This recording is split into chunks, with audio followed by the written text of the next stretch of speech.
Freedom and equality are not rights at all. They are conditions under which rights can be exercised. Absolute equality would be precisely that gray prison life where it's not even interesting what your neighbor's having for dinner because he's having the same slop you're having. Natural rights and revealed religion don't come from the state. They both come from the same source. They both come from God. Father Hugh, so it's an important year here in the American context because it's an election year and an important election year. And that gives us the happy opportunity to speak about political matters from a Catholic perspective. And so the occasional circumstance here of our country's politics gives us the happy opportunity. Happy or otherwise, but in any case, an opportunity. An opportunity. So we thought we would put together, Father Hugh, a 5-part series that we're calling 5 Things Every Catholic Should Know About Politics. The kind of discussion, political discussion from a Catholic perspective that I hope will be not quite what people expect, not just the boring, merely partisan way of looking at these matters, but something much more universal and in a way much deeper and richer. Wouldn't you agree? I agree completely, although I wouldn't call it boring. I would call it irritating. The partisan perspective. Right, yes. It's just, oh, please, somebody give us some new ideas. New ideas, something not so narrow. So if we're going to take these in 5 portions, Father Hugh, where would you like to begin? What would be the first thing that every Catholic should know about politics? Well, first off, we need to be aware that politics is a form of morality. It's actually a chapter in moral theology, in ethics, and it has to do with the pursuit of the good on the part of a society. Okay. From the word polix, from polis, from the city, from the ancient times when city-states were the norm, but it applies to any society taken as a whole, as a commonality. And so the pursuit of the good on the part of a society, we know what the pursuit of the good is on the part of an individual, to seek live a life that is virtuous, that's just, that's temperate, that's brave, that's prudent. Prudent, right? Exactly. That's the hardest one, most important but hardest. And then in the Christian dispensation, to understand that we have to live informed by charity and enlightened by faith and moved by hope towards the acquisition of the good. All of that's individual morality that we use to evaluate, for example, the life of a saint. When the Church looks at the life of a saint, there's a dossier drawn up where it is proven, as far as one can prove it, that this person practiced the theological and the moral virtues to an heroic degree. And then we just wait for God to confirm that by working some miracles, right, show that we are correct in our research. Now, in the case of society, similarly, we want to examine the moral status of society, its pursuit of a good which is not entirely simply the moral good of individuals, but is rather, and not simply a sum total of all of their individual goods. Because some people are weak, some people are strong, some people are holy, some people are vicious. All these things are in a single society, but rather that good which can be the end or purpose or goal of a society taken all together, in such wise that everyone in the society can share in that good without it being diminished in itself. Okay. And this is to give you a slightly harder philosophical concept, what we call a separated good. Okay. That is, it's so great and so sufficient to itself that it can be shared by very, very many without being diminished in itself. Think of the sun. Think of these lights that are on us. They just send out their beams and they equally illuminate everything in the room, but with different capacities of reception on the part of those who are under that light. And the same with the sun, with the supreme good, it's the same thing. So we're looking for the supreme good of human society as a whole. Okay. And then by derivation, smaller human societies and so on, all the way down to the family, to the individual. But because the individual is never really meant to attain his perfection or his moral goodness outside of human community. Right. And so it's not as though you can be the lone wolf who's just, morally upright, right, and without human company. Yeah, there's that ancient philosophical idea that man is the social animal, right? Yes, and that our virtues can only be practiced in common. Right. Now, of course, that's an attitude which can be, as we used to say, colder than charity. If you just consider that the reason why you need other people around you is as though you can grow in virtue.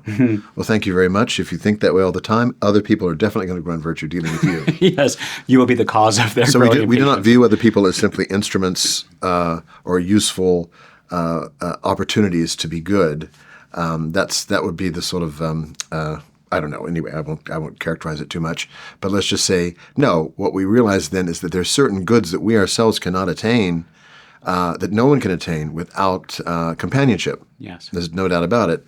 And dependence of various kinds on various sorts of people, parents, teachers, friends, most of all. And friendship is perhaps the most privileged sort of a category of relationship that needs to characterize a society which is really and truly seeking its true good, its highest good.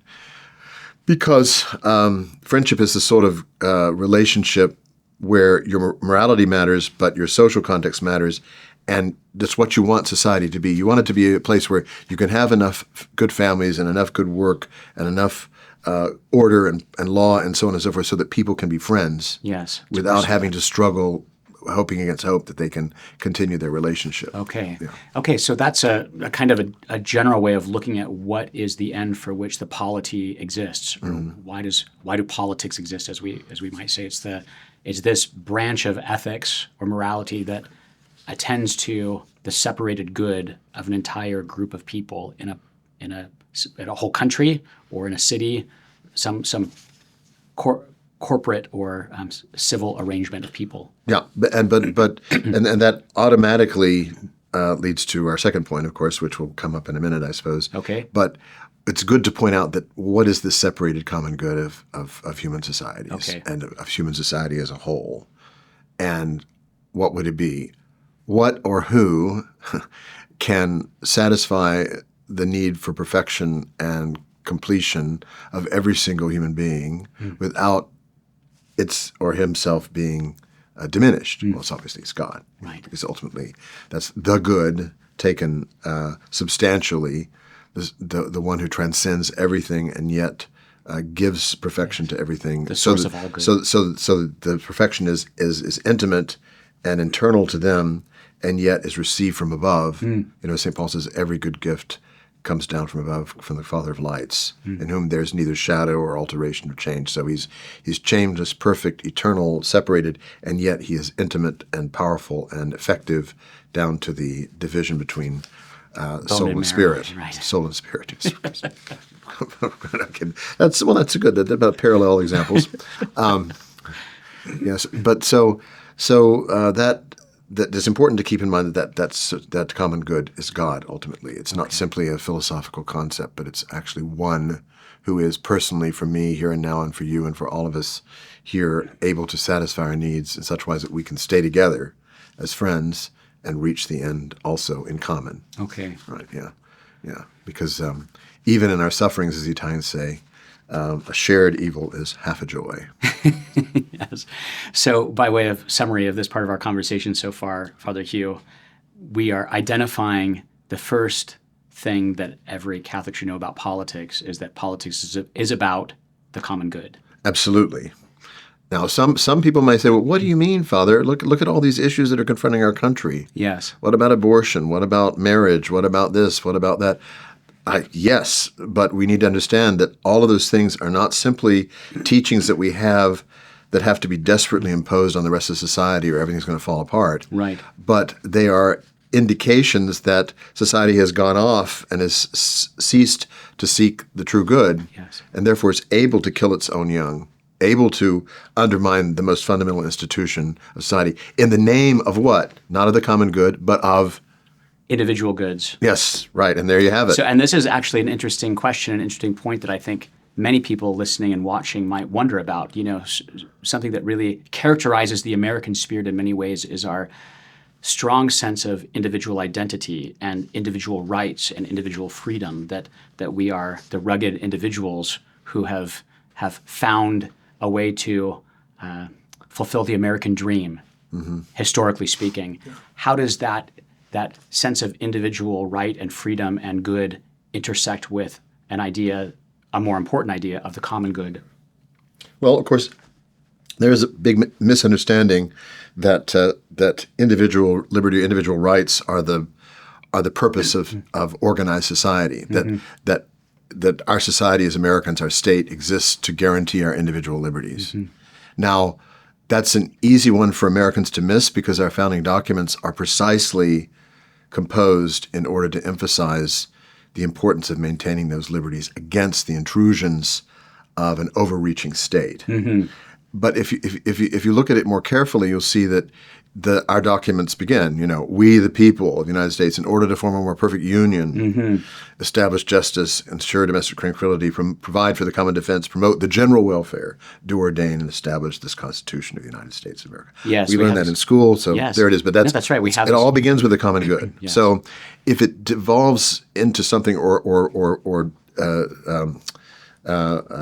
decays or becomes corrupted into something that's purely individualistic, you can see historical influences. The rise of sort of cutthroat capitalism, industrialization, which made individual persons kind of ciphers that are supposed to take their place in the economic system to increase wealth. Whenever you hear politicians, and I remember a very famous one who I admire, but she would go on about the importance of those who are able to create wealth, as though that were like your main point in society. That's why you exist in the society. If you don't create wealth, well then you can't even say get thee to a nunnery because that wouldn't be creating enough wealth. Right. That corruption of the ideal of the subject of the state or the citizen of the state or the dweller in a particular territory as contributing in some way to the common weal, the commonwealth, wealth considered in the wealth being well-being. Well-being, yes. That can be lost in favor of a notion of each one to himself, homo homini lupus, each man is a wolf to the other, and that notion of a competition which is supposed to be the driving force to make things happen and make wealth be produced and eliminate things that are useless or weak, and you end up in an exceedingly bleak and dreadful view of human society, which doesn't have anything to do with the happiness of the whole society or even individuals. And this is the point. We have examples of that in spades in the 20th century. You barely scratch the surface of any one of those horrible tyrannical states who killed their citizens in their millions, and you find this very thing. Right? Yes, right, like our tyrannical state, which allows citizens to be killed in their millions. That's right. If it weren't for the Supreme Court, at least we have one authority which is unelected and cannot be removed. And they were the ones that at least established that there's a right to kill your own children. Right. So there you are. Although they're trying to find ways to remove them. So good, Father. So is this a sufficient discussion, at least for the outset, for the common good? Well, let's just to give a little caveat to our hearers and viewers that don't worry if we're not underlining constantly individual rights and individual liberty, because that will be protected if we love the good of our neighbor as we love ourselves and as we love God, who's first loved us. It's all there in the gospel. It'll be taken care of. It'll be taken care of. You can't honestly love God and your neighbor or follow the new commandment, love one another as I've loved you, and not establish a general happiness in society. Yes. Now, you may end up being crucified, but that's for the sake of someone else. And then, it all comes around in the judgment. But the point is very much true that that's the real source of our happiness. Right. And we have to keep that in mind. So we shouldn't fear that those things won't be sufficiently emphasized. Okay. Jesus didn't say, "Well, what about my rights as a subject of in a subject populace?" Yes, seek first the kingdom of God, and all these other things will be added unto you. Yeah, right, exactly. That's good. So, Father Hugh, great. So, where in the next portion of our discussion, where are we going to turn in the next part? Well, then the point is that how, since there are different kinds of participants and players in this social situation, I won't say yet order, what do we do together? Great. So we'll turn to that conversation in the next part. Corporate cooperation. Corporate cooperation. Looking forward to it, Father Hugh. God bless. Yeah.